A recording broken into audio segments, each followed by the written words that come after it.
Brasil concentra 15% do potencial global de geração de créditos de carbono. Se dos créditos de carbono a gente está utilizando menos de 1% do potencial brasileiro, vocês imaginem o quanto está subutilizado a CPR verde, o PSA. Em muitos casos a gente viu no mercado, a pessoa chegava, fazia um projeto, aí não conseguia validar e verificar porque não utilizou a metodologia adequada.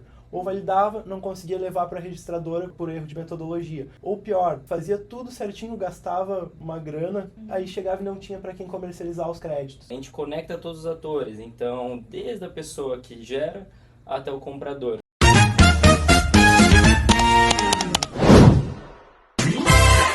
Olá, seja muito bem-vindo ao GarageCast, o podcast que acompanha as startups brasileiras. Nessa temporada, a gente está acompanhando as startups que fizeram parte do Tecnopuc Garage, a 19ª edição, e a gente sabe muito bem o que é participar de uma startup, porque a gente tem startup também. Meu nome é Arthur, eu sou da Restaurace. E eu sou a Bárbara da Cinta, e hoje a gente está aqui com o Marcelo e o Samuel da Clear Connect. Sejam muito bem-vindos. Muito obrigado. A Clear Connect fala sobre sustentabilidade e créditos de carbono. Falem um pouco pra gente sobre o que vocês fazem, o que são créditos de carbono. Nós trabalhamos com a geração, gestão, comercialização de crédito de carbono e também descarbonização de eventos, né? Nesse meio é muito importante explicar o que são ativos ambientais. É uma coisa extremamente nichada, ainda não é de conhecimento geral, mas basicamente, ativos ambientais são bem ou direitos lastreados na preservação ambiental e com valor monetário. Trazendo exemplos práticos, nós trabalhamos majoritariamente com 3 tipos de ativos ambientais. Os créditos de carbono. O que é um crédito de carbono? Ele é um certificado que comprova que se foi retirado, removido ou evitado a emissão de 1 tonelada de CO2 equivalente. Então é um certificado que comprova que tu está removendo gases de efeito estufa ou evitando que eles sejam emitidos. Nós trabalhamos também com a CPR verde. A CPR verde ela também tem lastro em evitar emissões de gases de efeito estufa, mas ela é mais abrangente. Ela também pode ser lastreada na conservação da biodiversidade, manutenção da qualidade das águas, entre outros serviços ambientais. E a CPR verde ela é mais voltada para o produtor rural. Ela, na verdade, ela é um título de crédito do agronegócio que vem derivado lá da CPR original. A CPR é a cédula do produtor rural. Então, como é que funcionava a CPR antigamente, né? A CPR, quando ela foi criada em 94, era uma forma de financiar o produtor rural. Ele pegava dinheiro do banco e pagava em produção. Ele, por exemplo, o banco financiava 100 mil reais e ele entregava um número X de sacas de soja. Aí, a partir de 2020, houve uma alteração na lei. Em 2021 veio um decreto regulamentando que permitiu que a CPR fosse emitida com lastro na preservação ambiental. Então, ao invés de fazer uma entrega futura de um bem físico, ele entrega a preservação ambiental. Bom, eu faço um mapeamento dessa área, ver o que tem de ativos ambientais daquela área, quais são os serviços que estão sendo prestados, se faz um projeto, se registra esse título na B3 e ele pode comercializar ou para bancos ou para empresas que queiram compensar suas emissões, e ele se compromete a fazer aquelas medidas de preservação por um período X de tempo em troca de um valor financeiro. Isso é a CPR, que ainda é menos conhecida que os créditos de carbono, mas tem esse mesmo intuito. E tem o PSA que a gente trabalha também, que são os pagamentos por serviços ambientais, que estão instituídos por lei no Brasil desde 2021, e eles são ainda mais abrangentes. Dá um exemplo para vocês de PSA. O PSA ele pode ser tanto público quanto privado, pode vir de verba pública ou privada, e aqui no estado do Rio Grande do Sul a gente tem um programa muito interessante, que é o Programa Estadual de Pagamentos por Serviços Ambientais. Tem programa estadual, mas também existem programas a nível municipal. Em São Francisco de Paula tem um programa chamado 1 milhão de araucárias, que remunera os produtores rurais da região que plantam araucárias. Eles pagam R$8 por muda plantada durante 10 anos. Então isso é um PSA, é um pagamento por um serviço ambiental. E aí o rol de serviços ambientais que podem ser prestados é bem amplo. Então existe toda uma gama de ativos semelhantes aos créditos de carbono que ainda não é explorado como poderia ser.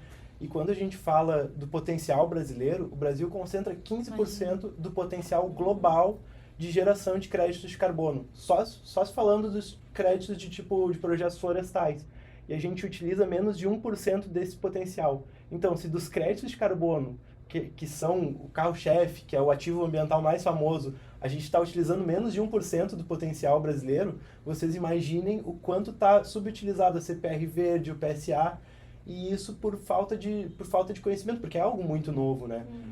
O PSA, que foi o primeiro ativo ambiental reconhecido por lei no Brasil, é de 2021. Então, Nossa, muito recente. é muito recente. Daí, a partir da lei que instituiu o PSA, foi em janeiro de 2021 veio a lei que instituiu o PSA. Aí, em outubro ou dezembro do mesmo ano, veio a lei que instituiu o decreto que regulamentou a CPR verde, e a partir daí começaram a surgir outros ativos ambientais. Em 2023 também, outro ativo ambiental que a gente está iniciando trabalho agora são os créditos de logística reversa, que são vinculados à questão do tratamento de resíduos sólidos, reaproveitamento do plástico. E depois, agora em dezembro de 2024, veio o grande marco mais famoso, que foi a lei que institui o mercado regulado de carbono no Brasil. Então, o Brasil tem um potencial gigante e essa é a nossa missão, né? Aproveitar esse potencial que o Brasil tem, que é mundialmente conhecido. Agora a gente está tendo uma experiência muito interessante de internacionalização, inclusive graças ao Tecnopuc. Eu só vou voltar um pouquinho. O que é importante a gente salientar, tá? Desses 15% que o Brasil tem potencial, a gente está utilizando menos de 1% de todo esse potencial, tá? E por que isso acontece? Porque são soluções que são desconectadas, né? Então, a Cleaner Connect, a gente vem através de uma plataforma, né? Uma Clean Fintech, que condensa todo o mecanismo do sistema, né? A gente conecta todos os atores, então, desde a pessoa que gera até o comprador, né? Mas isso não é uma coisa tão simples, né? No meio do caminho tem o desenvolvedor do projeto, tem a certificadora, a validadora, né? Para depois ser comercializado. E hoje a gente também tem um case muito bom, assim, de sucesso, que a gente atua também com descarbonização de eventos. A gente tem uma parceria muito forte com a Via Press, que é uma empresa baiana, que faz shows nacionalmente, né? Então é importante a gente salientar isso, que hoje, de todo o potencial, a gente está gerando menos de 1%. Então vocês imaginam, se já é um mercado bilionário, quanto a gente não pode atingir nisso? Exatamente. E só para pegar essa parte, esse gancho, como é que funciona? A empresa ela vai contratar vocês e vocês fazem toda essa conexão lá de quem está emitindo, né, até quem está pagando, né, quem está querendo requisitar o serviço A de gente vocês. atua em todas as pontas. Então, se tu tem terras e quer começar a gerar, a gente pode também começar a partir daí, fazer toda essa conexão. Se tu já tem ativos, né, que já são validados, quer comercializar, não sabe como, também pode procurar a gente. Se tu é uma empresa de engenharia, né, e não tem tantos clientes, está tentando buscar, entra para nossa rede. Então, eu costumo brincar, todo mundo é nosso cliente. A gente consegue atender todas as pontas desse processo. Exatamente, nós nos especializamos no processo, né, de geração de ativos. É uma plataforma onde está embutida a governança da geração do ativo ambiental. Um dos motivos desse subaproveitamento, além de ser um mercado fragmentado, como o Samuel falou, é que é muito complexo para gerar um ativo ambiental. Por exemplo, um crédito de carbono precisa primeiro de um projeto de engenharia, aí esse projeto leva de 1 ano e meio a 2 anos, porque é um projeto que envolve mensuração, envolve análise histórica da área, envolve inúmeros requisitos para comprovar que realmente tem um valor ambiental aquela área ou aquele serviço que está sendo feito ali. Esse projeto depois ele é levado numa validadora e verificadora, numa VVB, Validation and Verification Body. Esse projeto ele vai ser validado, aí volta, implementa o projeto, verifica, depois com o projeto verificado tem que levar numa registradora, né? E aí, na registradora é quando é emitido efetivamente o crédito, é registrado o projeto, se faz mais uma verificação naquela registradora e são emitidos os créditos, onde a partir daí eles podem ser comercializados. Então, vocês imaginam quantas coisas podem dar errado. Como uma empresa que está focada em milhares de outras coisas vai conseguir fazer todos esses passos. Exatamente. Então, nós temos uma rede de parcerias estratégicas com empresas de engenharia, com empresas que fazem certificação, com empresas que fazem, que precisam comprar esses ativos.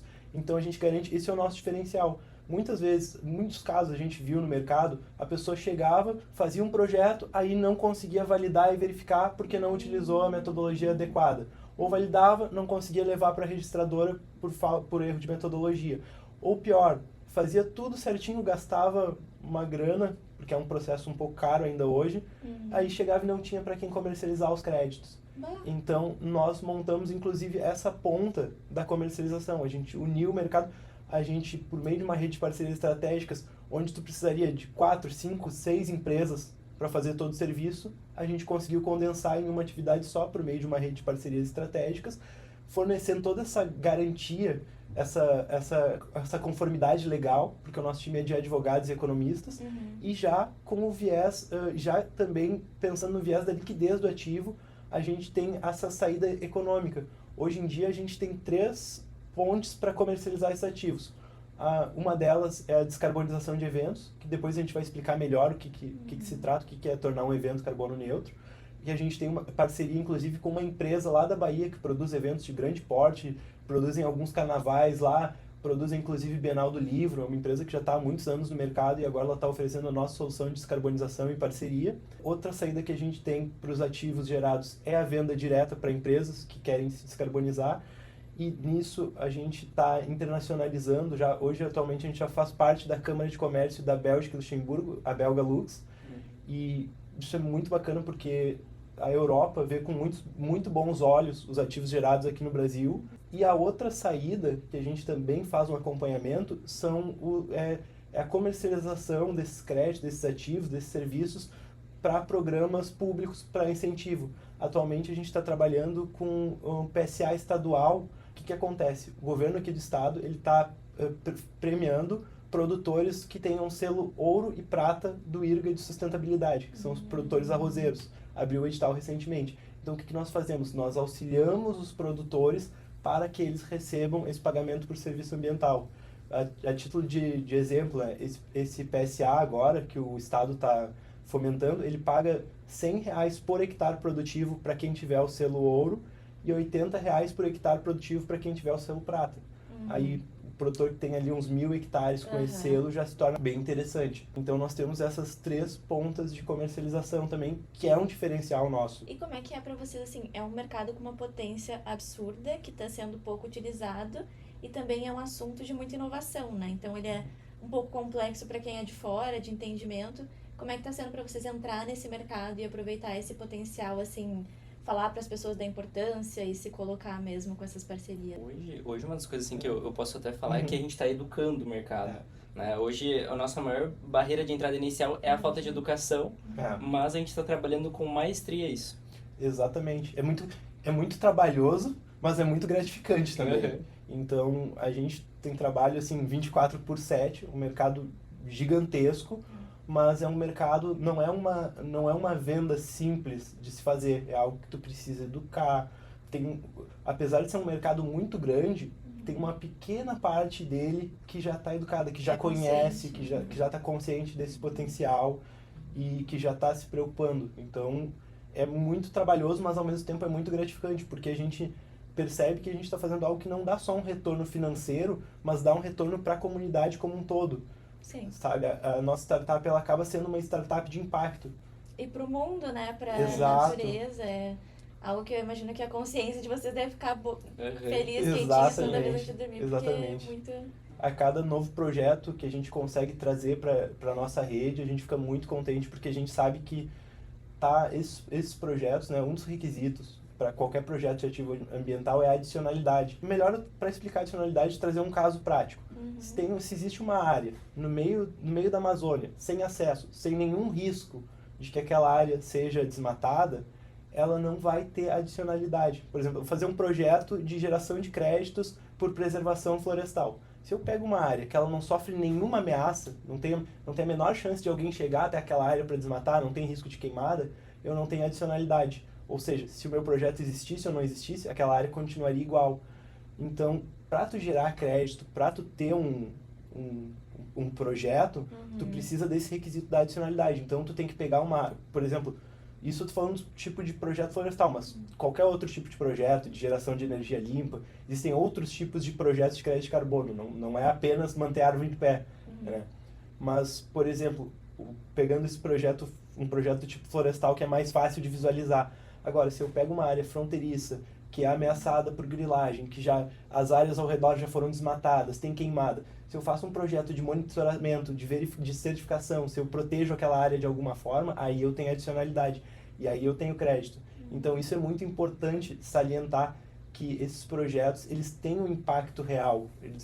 Tu não está simplesmente ganhando por algo que não faria diferença para o meio ambiente, não faria diferença nenhuma para o meio ambiente. Tu tá efetivamente, tu tem que comprovar por meio de projeto que a tua ação ela tá gerando sim um serviço ambiental, e isso tudo é mensurado, quantificado, então é algo bem bem transparente, é um processo muito transparente essa questão dos ativos ambientais. E como é que surgiu essa ideia? Porque é algo bem nichado, né? Algo Muito, bem fora da realidade de cada um. Talvez o pessoal já tenha ouvido falar em crédito de carbono, mas é o máximo ali do que o pessoal conhece desse universo todo que vocês estão trazendo. De onde é que começou a ideia? Como é que vocês começaram com a startup? Então, a gente tem um terceiro sócio que não tá aqui hoje, ele é mais velho, e ele me chamou um tempo atrás, ele é advogado também, e há um bom tempo atrás ele me chamou: Marcelo, tem um pessoal que eu conheço, tem uma área muito grande na Amazônia, eles até estavam pensando em desmatar, mas eu falei para eles: não, vocês estão loucos, gente, vamos fazer um projeto de crédito de carbono, isso é mais viável economicamente e tudo mais. E aí o pessoal se interessou, e esse nosso sócio advogado, isso muito tempo atrás a gente estava só na advocacia, né? E a gente, não, vamos assessorar eles juridicamente para esse projeto de crédito de carbono, e a gente começou a atuar juridicamente nessa área, prestando assessoria para projetos. Aí logo em seguida a gente começou a estudar, né? Começou a ver viabilidade nisso, e a gente viu, bom, aí tem um nicho bem interessante a ser explorado, algo que vai nos dar um retorno financeiro e algo que vai ser bom para o meio ambiente, vai ter unir o útil ao agradável. Só que a gente estava na esfera da advocacia, eram 2 advogados atuando. Até que a gente começou a pensar, bom, a gente precisa de um braço financeiro, a gente precisa de alguém para comercializar esses ativos. E aí que entra o nosso grande economista. Eu vou até entrar aqui um pouquinho, né? A gente estava num churrasco, tá? Porque eu sou de São Paulo, mas eu adoro a cultura gaúcha, né? Vocês já se conheciam, A gente então. já se conhecia, a gente já se conhecia. atrás. A gente estava no churrasco, o Marcelo começou a trazer ideia, né? Eu pensei, quem é o melhor economista que eu conheço? E daí eu comecei, vamos analisar um pouquinho esse mercado, vamos ver como que tá a viabilidade disso. E o foco deles realmente era mais focar no escritório com uma parte comercial. Eu olhei isso e Marcelo, vocês vão perder dinheiro, a gente precisa fazer mais, a gente tem potencial de ganhar muito mais dinheiro. Escalabilidade. Vamos escalar esse negócio, aproveitar que o mercado ele tá iniciando, né? E vamos ganhar em cima disso. Aí Samuel disse, não, vamos dar uma roupagem empresarial para isso. Tem muito potencial de mercado, é um mercado que está precisando. E nesse meio tempo, enquanto a gente prestava assessoria ainda para projetos, começaram a surgir clientes. Antes mesmo de a gente ter uma estrutura empresarial, começou a surgir clientes interessados. E, inclusive, um dos primeiros clientes foi durante um curso de comercialização, fui fazer um curso de comercialização de crédito de carbono. Tinha um senhor lá e ele disse, olha, eu tenho uma fazenda, eu preciso de alguém que saiba fazer projetos. Aí eu prontamente entrei em contato. Validado já de início. Exatamente, antes mesmo de a gente ter uma estrutura empresarial, a gente viu que tinha demanda. Bacana. E trocar um pouco a ideia sobre mais a jornada da startup, né? A gente fez parte de um programa de aceleração do Garage. Qual foi a maior lição que vocês tiveram assim, ou o maior erro que vocês podem compartilhar com o pessoal que está iniciando? Eu posso falar que muitas pessoas eu vi que estavam conosco junto no projeto de aceleração, outras pessoas também estão em outros projetos, só que eu vejo que as pessoas elas não demandam a comunicação. Então as pessoas elas ficam paradas, elas ficam, sabe assim, elas não querem puxar o lado comercial.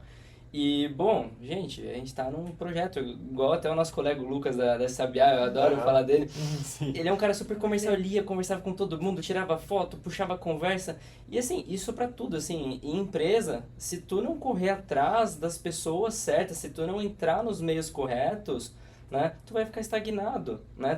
Tu tem sempre que ter uma régua, tu tem que ser o pior da régua, pra tu ter o que aprender. Então, tipo, a gente tem que correr atrás. Eu vejo que as pessoas, elas ficam muito estáveis. E se a gente ficasse estável, também não ia dar certo. Então hoje, igual o Marcelo falou, a gente faz parte da Belga Lux, a gente faz parte, por exemplo, do Founders Club, e também do Oracle e outros, tá? Mas eu falo por quê? Porque a gente deu a cara a tapa, né? Acho que essa é uma das principais lições que a gente pode falar, né? Se não for isso, a gente não sabe. Em uma palavra, a dica é comunicação. Muitas boas ideias morrem por falta de comunicação. E a gente vê muito isso no mercado de ativos ambientais também. Tem muitas empresas com alto grau de qualidade técnica, mas que não levam o produto até o consumidor final. Então, isso eu creio que se aplique para todos os setores. Sim. Bacana. E onde é que o pessoal pode se conectar com vocês, buscar o produto de vocês? Tem uma rede social, um site? Temos um site, pedir para deixar na descrição A do gente, com vídeo. certeza, a gente sempre deixa na descrição. perfeito. Mas pode citar, ele tem um site, tem Instagram. Tem sites, Instagram, tem LinkedIn. Se quiser, WhatsApp. se quiser o WhatsApp também, se quiser chamar a gente também no LinkedIn, também estamos à disposição. Podem nos encontrar no Tecnopuc ou no Instituto Caldeira também. Bacana, bacana. E é legal, acho que essa coisa da comunicação vocês fazem muito bem, e até entre as startups que participaram, todo mundo vê que vocês estão sempre conectados com muitas empresas e grupos e programas de startups, então isso é bem bacana. E para a gente encerrar, vocês teriam uma dica para dar para quem está começando, não tirou a ideia do papel ainda, está lá meio perdido? Eu tenho uma dica pessoal minha, assim, que eu aprendi de forma familiar. Se porte como já alguém bem sucedido, né? Então, assim, se vista bem, mesmo que não seja assim, né? Dessa forma mais social, se vista bem, tenha uma boa aparência, um bom cabelo, saiba conversar bem, né? Tem um livro que eu gosto muito que é o Capital Erótico, né? E ele fala exatamente sobre isso. As pessoas, elas são muito ligadas à atratividade. Se você não for uma pessoa atraente, eu não falo nem fisicamente, mas intelectualmente, não saber se comunicar, não saber se conversar, tu não vai conseguir crescer. Então trabalha isso, tá? E o resto vem naturalmente. Tu tendo cabeça de dono de empresa, tendo cabeça de alguém bem sucedido, o resto vem. É energia, gente, é frequência. E a dica que eu dou para quem está querendo começar é busque contatos, busque inspirações, veja quem está fazendo já o que você quer fazer. Veja como as coisas estão sendo feitas, sabe? Além dessa parte da comunicação, é unir assim, ó, a parte comercial e a parte técnica. Porque uma não anda sem a outra, né? Não adianta você ter um produto maravilhoso, mas que ninguém conhece, e não adianta todo mundo te conhecer e você não ter um produto ou um serviço adequado. Então tem que unir essas duas partes. Pessoal, muito obrigado por participarem desse episódio. Com certeza o pessoal vai levar para casa bons insights aí, boas visões sobre essa parte que é um nicho que todo mundo está conhecendo, que está tá ganhando bastante tração no mercado, né? Mas ainda é bem inicial, até pelas leis que vocês trouxeram, e a gente agradece a participação de vocês. Foi um prazer, gente. Prazer é nosso. Gente. Pessoal, a gente encerra então mais um episódio de GarageCast e a gente se vê até o próximo. Tchau. Tchau. Tchau, tchau.